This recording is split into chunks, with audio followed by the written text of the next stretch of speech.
Namaskar. My name is Amrapali Bhandari. I am a Kathak dancer, choreographer, teacher, and a performer. I stay in Delhi, India. It's amazing to be here. And firstly, I would like to wish each and every one of you happy International Dance Day. So 29th of April को हम लोग International Dance Day मनाते हैं. That basically we all as a community come together to celebrate dance, to celebrate the legacy in all cultures across the world. And बहुत बहुत मेरे लिए एक सौभाग्य की बात है कि इसके मौके पे मुझे आज ज्ञान मंच में बात करने का मौका मिला. आज मैं एक ऐसे टॉपिक पे बात करने वाली हूँ जो कि बहुत ही, जिसे बोलेंगे, सिंपल है, सहज है, कॉमन है, लेकिन बहुत ही ज़्यादा इम्पोर्टेंट है. क्योंकि मुझे लगता है कि कथक, क्योंकि मैं कथक नृत्यांगना हूँ, कथक सिर्फ एक डांस स्टाइल या डांस ट्रेडिशन नहीं है. It's is a way of life. We as teachers will always be part of this legacy. And हम जितना चाहे to be going ahead with the legacy, I feel the legacy can only go forward when more and more students come up. And the only way to evolve a dance form, whether it's Kathak, Bharatanatyam, Odissi, is to pass it on to the next generation. क्योंकि हम dance को archive नहीं कर सकते हैं. Dance एक ऐसी कला है जिसको हम किसी चीज में बंद करके, it's not like painting, right, कि हम पेंटिंग में बनाया और उसको हमने एक चीज जगह लगा दिया. डांस को हम आर्काइव नहीं कर सकते. So the only way to archive it is to pass it to the next generation, to pass it to the students, and to pass it to the seekers of the art form.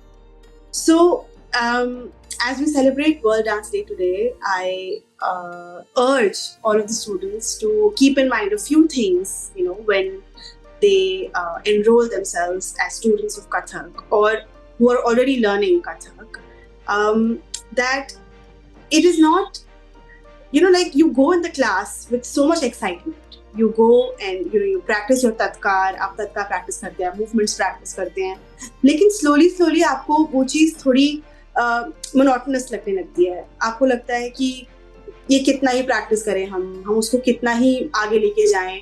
तत्कार भी कर लिया, उसको लयकारी भी कर ली, लेकिन with in that frame, जो हमारा tradition frame है, हमको उसी में ही एडवेंचर ढूंढना है. As artist we have to find our adventure in that limitation, which basically means every time you practice, every time you are in your riyaz session, whether it's you're correcting yourself or you are trying to practice a movement and you're doing a chakkars, try to be in the present. Try to have your presence in that particular moment. और जितना आप present रहेंगे उस कला में, उतना वो चीज़ आप enjoy कर पाएंगे. जिस तरह से हम tradition follow करते हैं when we go to a class, rather than focusing that how are my movements looking, how is my chakkar, am I doing this footwork fast, am I doing my chakkars fast enough. I think what's important as dancers is to understand presence and awareness. So whenever we go in the studio, हम जब भी studio जाएं, हम अपने घुंघरू पहन के रियाज शुरू करें, जितना हम अवेयर हो पाए कि हम उस समय क्या फील कर रहे हैं, उस समय वो मूवमेंट का क्या एसेंस है, what is the breath, how is my breath sort of matching with the movement. I think that is how you will be able to understand the essence of Kathak, understand the essence of dance, and which actually leads us to build our intention towards the art form. अब कथक, जैसे मैंने बताया, कि एक traditional classical dance form है, और traditional classical dance form का मतलब है कि इसमें बहुत सारे बंधन, जैसे हम बोलेंगे डिसिप्लिन मैनर में हम लोग इस चीज़ को सीखते हैं under the tutelage of a गुरु. तो गुरु शिष्य परंपरा में इसका जो है प्रचलन होता है, और गुरु शिष्य परंपरा में ही इसका हम सीखना शुरू करते हैं और सीखते हैं. तो डिसिप्लिन इज वेरी इंपॉर्टेंट. अब एक और बात डिसिप्लिन की है कि जब आप डिसिप्लिन के बारे में बात करें, it gives you a lot of freedom because you are following a pattern, you are following a discipline, you have your systems in place. Discipline itself becomes the motivation. हम उल्टा सोचते हैं कि मोटिवेशन मिलेगी तभी हम डिसिप्लिन रहेंगे. मुझे लगता है कि कोई भी आर्ट फॉर्म हो, चाहे वो कथक हो या कुछ हो, as students we need to focus on showing up in a very consistent and moderated manner, क्योंकि देयर इज नो शॉर्टकट. अगर आपको किसी चीज को सीखना है, और सीखने की लगन बहुत होनी चाहिए कि आप सीख रहे हैं, you are a seeker, you are a learner.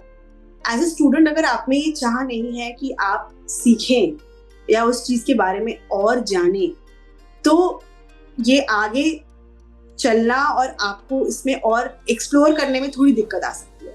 तो हमेशा आप ये सोचिए कि आप क्या सीखेंगे हर एक पड़ाव में. और बाकी लास्ट पॉइंट में यही बोलूंगी कि respect yourself first, respect your body, respect the art. क्योंकि अगर आपको आर्ट को आगे बढ़ाना है, जैसे कि मैंने शुरू में बताया कि the only way you can preserve the art form is in evolution. And evolution का एकमात्र जो तरीका है, apart from performances and going on stage and performances, is pedagogy, which means you have to give it to the next generation. तो ये respectfully अगर किया जाए तो आई थिंक ये बहुत बहुत बढ़िया रहेगा हर किसी के लिए, not just for the people but the art form. So as artist we should understand that the art is always higher. The art should always kept on a higher level. So that is something that I would like to conclude with, and these are some pointers I thought would be necessary and important for the students of and seekers of the dance form. और बाकी मुझे बहुत अच्छा लगा मेरे कुछ points जो है आपसे शेयर करने के लिए. एंड थैंक यू अगेन ज्ञान मंच कि मुझे मौका दिया आपने कि मैं अपनी बात कह पाऊँ. तो जय हिंद, जय भारत, नमस्कार.